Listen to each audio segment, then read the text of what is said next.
L'âme de Palavas, c'est la pêche. Tout a commencé par la pêche à Palavas. C'est une pêche qui est artisanale, c'est type à Palavas. On n'a que des petits bateaux. Et essentiellement, elle est travaillée beaucoup dans les étangs.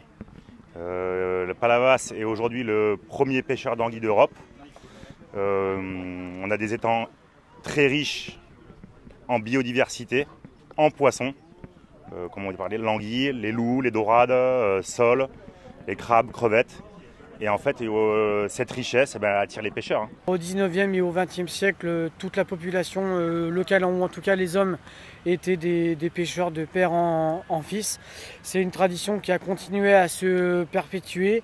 Et aujourd'hui, il reste 55 pêcheurs professionnels à Palavas, en étang et en mer. Au niveau des pays étrangers, comme les Italiens, les Belges, les Espagnols, connaissent très bien Palavas pour leurs poissons, entre autres l'anguille. Et toutes les anguilles pêchées à Palavas partent à l'étranger. Quasiment toutes les anguilles partent à l'étranger. Les pêcheurs ont la possibilité de pêcher en étang et en mer sur différentes embarcations.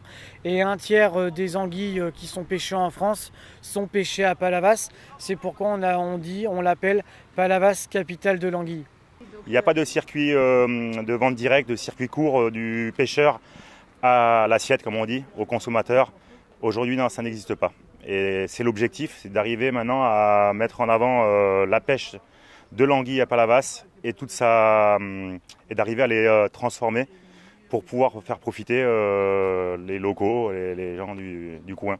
Il n'y a pas de chalut à Palavas, c'est une volonté locale des pêcheurs.